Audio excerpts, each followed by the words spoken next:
दोस्तों, मलागासी महाद्वीप में हीरों की कई खानों की खोज हो चुकी थी, जहां से बहुतायत में हीरे प्राप्त हुए थे।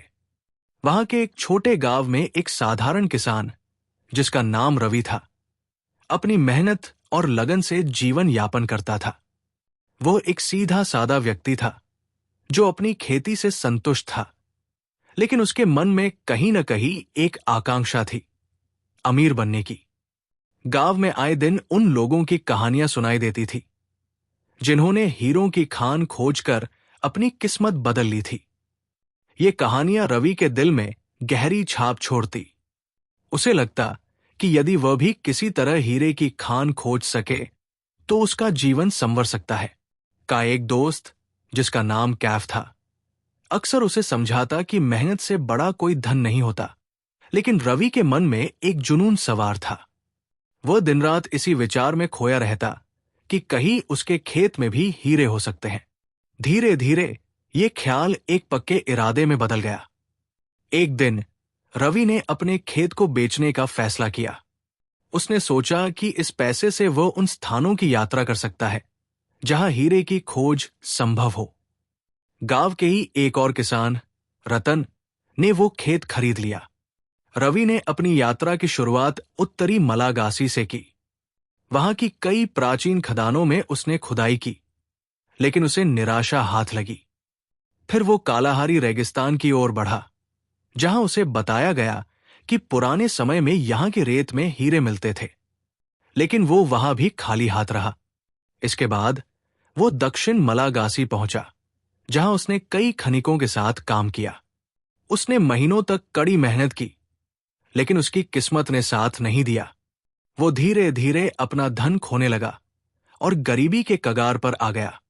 एक दिन जब वो जंगलों में हीरे की तलाश कर रहा था, तो उसने एक रहस्यमयी वृद्ध को देखा, जिसने उसे चेतावनी दी, तुम जिसे खोज रहे हो, वो तुम्हारे पास ही था। रवि इस बात का अर्थ नहीं समझ पाया और उसे एक भ्रम समझकर आगे बढ़ गया। लेकिन इसके बाद उसने कई अजीब घटनाएं अनुभव की। जगह जगह रहस्यमयी प्रतीक दिखाई देने लगे, और एक रात उसने सपना देखा कि वो अपने ही खेत में गड़ा कोई रहस्य खोज रहा है। दूसरी ओर रतन अपने नए खेत को संवारने में जुटा था। खेत के बीचों बीच एक छोटी नदी बहती थी, जहां अक्सर वो पानी भरने जाता था। एक दिन सूर्य की रोशनी जब पानी पर पड़ी, तो उसने देखा कि नदी के किनारे कुछ पत्थर इंद्रधनुषी चमक बिखेर रहे थे। उसने झुककर एक पत्थर उठाया। यह साधारण पत्थरों से अलग था, कठोर, चमकदार और भारी। उसे लगा कि यह कुछ खास हो सकता है। उसने पत्थर को अपने घर में सजा लिया। कुछ दिनों बाद उसका मित्र राजू उसके घर आया। उसने जब वो पत्थर देखा तो हैरान रह गया। उसने रतन से पूछा, मित्र, तुम जानते हो कि यह पत्थर कितना कीमती है? रतन ने अनभिज्ञता जताई। राजू ने उसे बताया कि यह पत्थर दरअसल हीरा हो सकता है। दोनों ने मिलकर खेत के अन्य पत्थरों की जांच की और उन्हें विशेषज्ञों के पास भेजा। जब रिपोर्ट आई तो उनकी आंखें फटी रह गई। ये तो हीरों का भंडार था, लेकिन ये सिर्फ शुरुआत थी। जब रतन और राजू ने और खुदाई की, तो उन्हें कुछ पुरानी गुप्त सुरंगें मिली, जिनमें कई प्राचीन दस्तावेज और धातु के बक्से भरे हुए थे। इन दस्तावेजों में लिखा था कि यह स्थान एक पुराने राजवंश की खदान थी, जो वर्षों पहले खो गई थी। रवि जब अपने गांव लौटा और इस रहस्य को जाना, तो उसका दिल टूट गया, लेकिन उसने हार नहीं मानी।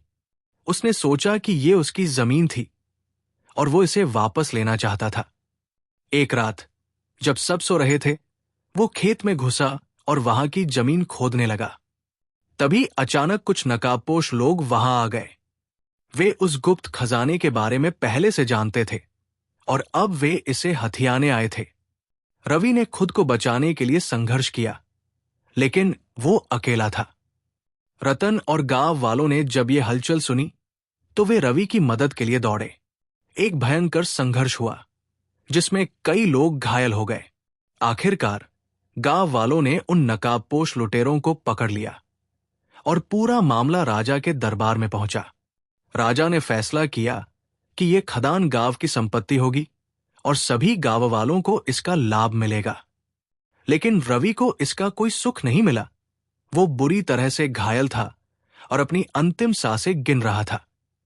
मरते मरते उसने रतन से कहा, मैंने अपनी जमीन को छोड़कर सबसे बड़ी भूल की। जो चीज हमारे पास होती है, हम उसकी कीमत तब समझते हैं जब वो हमारे हाथ से निकल जाती है।